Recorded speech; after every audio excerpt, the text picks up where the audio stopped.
रायगड, महाराष्ट्रासह देश विदेशातील ताज्या बातम्या पाहण्यासाठी मॅक्स इंडिया लाईव्ह चॅनलला सबस्क्राईब करा आणि बेल आयकॉन दाबायला विसरू नका.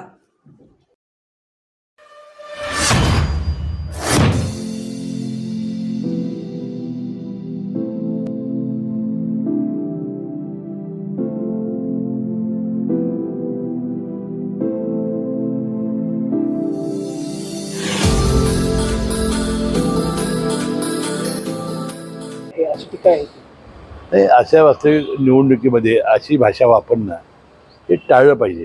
अशा प्रकारच्या भाषेमुळं विनाकारण वातावरण गढूळ होतं आणि एक वातावरणाला प्रचाराला एक वेगळं स्वरूप येतं.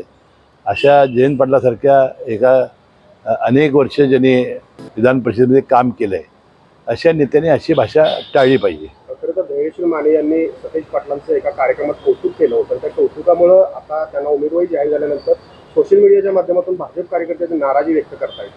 तर आता एक लक्षात घ्या, कोल्हापूर जिल्ह्यामध्ये एकदा निवडणुका संपल्यानंतर सर्व नेते मंडळींनी एकत्र येऊन या जिल्ह्याच्या विकासामध्ये काम केलं पाहिजे. आता कुठंतरी एखाद्या कार्यक्रमात आल्यानंतर एकमेकाचं कौतुक करत असतात, ते मनामध्ये धरून अशा निवडणुकीमध्ये काढणं. आज आपल्याला देशाचे पंतप्रधान नरेंद्र मोदींना तिसऱ्यांदा पंतप्रधान करायचं आहे, ही भावना डोळ्यासमोर ठेवून आपण काम करण्याची आवश्यकता आहे. त्या बैठकीत तुमचाही विशेष उल्लेख झालेला आहे. तुम्हीही मैत्री थोडी तुमची मैत्री आहे त्या संदर्भात किती उल्लेख आहे? ठीक आहे ना, आम्ही अनेक निवडणुका एकत्र लढलेलो आहोत, अनेक संस्थांमध्ये आम्ही एकत्र आहोत. परंतु या निवडणुकीमध्ये आपण नरेंद्र मोदींना तिसऱ्यांदा पंतप्रधान करण्यासाठी हे तर माहितीचा काय सवालच नाही.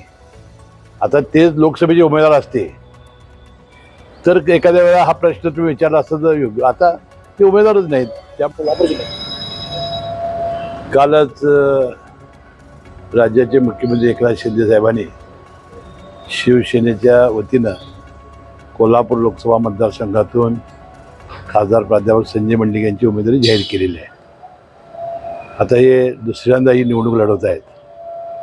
भारतीय जनता पक्ष, राष्ट्रवादी काँग्रेस पक्ष, अजित पवार गट आणि शिंदे साहेबांची शिवसेना या तिघा पक्षाच्या कार्यकर्त्यांनी एकजुटीनं मेहनत जर घेतली आणि या निवडणुकीत रात्रीचा दिवस जर केला तर मला वाटतं या निवडणुकीत फार मोठ्या मताधिक्यानं प्राध्यापक संजय मंडलिक हे निवडून येतील. खरं तर महाविकास आघाडीचे उमेदवार शाहू छत्रपती महाराज आहेत.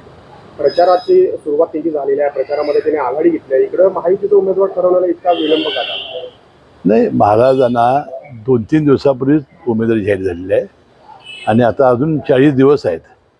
त्यामुळं लवकर जोरात आघाडी बिघाडी असं काय निवडणुकीत असत नाही. आजच भारतीय जनता पक्षाने मेळावा घेतला, आज राष्ट्रवादी काँग्रेस पक्षाने मेळावा घेतला. आता बैठका चालू होतील. अजून 40 दिवसाचा अवधी आहे. त्यामध्ये मतदारापर्यंत पोचणं हे फार महत्त्वाचं आहे. ते काम आमचे हे कार्यकर्ते करतील असा विश्वास मला आहे. भांडणं आणि मारामाऱ्या करून आपली डोकी फोडायचा असा काय उद्योग आपण राजकारणामध्ये करत नाही. आपण जी भूमिका घेतलेली आहे ती प्रामाणिकपणाने करणे आमचं काम आहे.